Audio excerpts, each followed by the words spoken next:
wanted to talk a bit today about crystal grids, and since I had set one up for myself here recently, if you've read my blog, I was looking for energy. I was having some really low energy days, and that's completely gone away since I've done this crystal grid.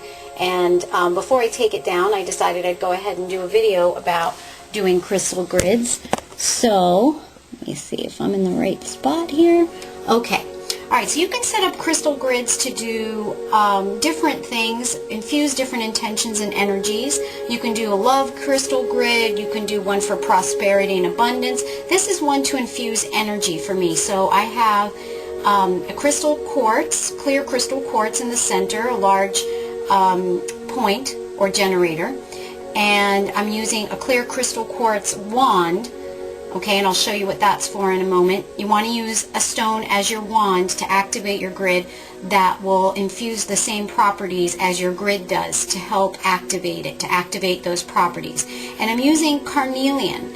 I have 8 carnelian tumbled stones around the outside of my crystal grid, because carnelian is a stone that gives us energy to get through the day. Instead of drinking a Monster soda or Red Bull, this is what I've decided to do.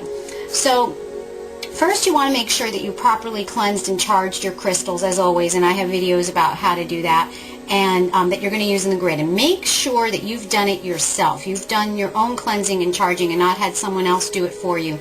Not to say that they didn't do it, but you want to have the crystals and stones in your possession so that nothing else has gotten in between and interfered with that.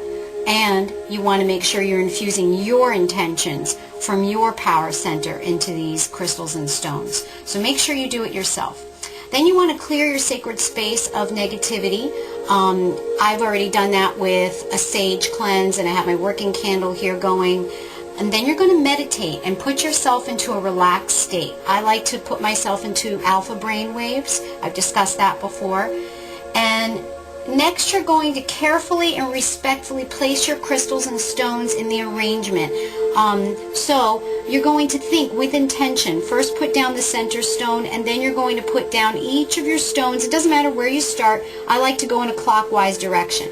And let me also say right here that this is not the only way to do a crystal grid. There are many ways to do it. This is the way that I've read about several times and been taught, and that I've done over and over again, and I feel works best.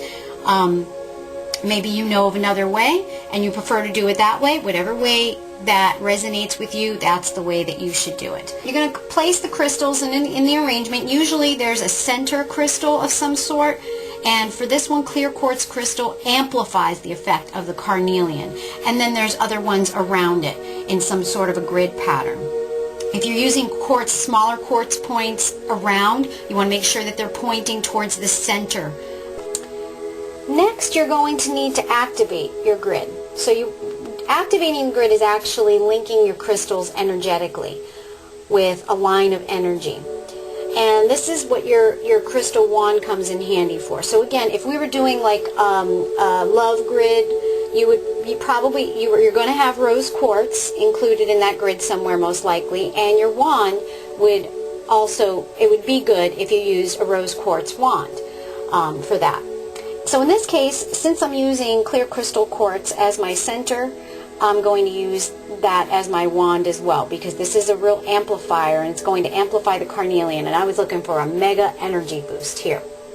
So what you're going to want to do is to link those crystals energetically. You're going to take the wand or generator point. You want it to be, a fairly chunky size, a normal wand size, and make sure this is also cleansed and charged before being used. And then you're going to take it and point it at one of your stones, doesn't matter where you start, and start drawing an imaginary, it's not imaginary, it's actually there, but you just can't see it with your eyes, a line between the crystals or stones while stating some sort of affirmation. You want to do it slowly and with intention. And a sample affirmation, and it can be anything you like, and just do it once around. Start and note where you started, and then stop at that same crystal. And you're going to want to say something to the effect of, I charge this grid with energy, more energy than I need to get me through the day. Something of that sort. Or if it was for love, I charge this grid with love and blessings. If you're looking for healing, so on and so forth. Okay, and you want to say that with intention. You're putting your intention into that. So you've charged the outer ring of the grid.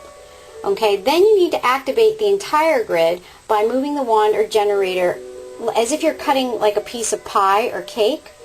Okay, so you're going to start. It doesn't matter where you start, but just remember where you started. And I'm going to draw from this crystal to the center and then back out to the next one. I'm going to go again in a clockwise direction. All the while thinking about my intention. I'm going to ask, I'm going to believe that it's going to happen, truly, truly believe, and then I'm going to visualize myself receiving what I'm asking for. And I do each one of the stones, and then I end back where I started. Okay, you're not actually touching them, you're doing this above. Okay, it doesn't matter if you do touch, but doing it above, that's what I do. And again, this is what I do. You might want to do it differently. Okay, so now it's activated, and you might choose to meditate with your grid daily. You might leave it in one place for a long time, forever. If you do that, if it's a permanent grid, you're going to want to recharge it from time to time. Like the blue moon we just had would have been a great time to charge all the stones, or do a 7-day cleanse. If you're using it for a lot of healing, do a 7-day cleanse from time to time. Or you can just use it, as I said at the beginning, just until you think that you need it. And then when you don't need it anymore, you can take it all down. Okay, I hope you've enjoyed this video, and crystal blessings to everyone. Bye.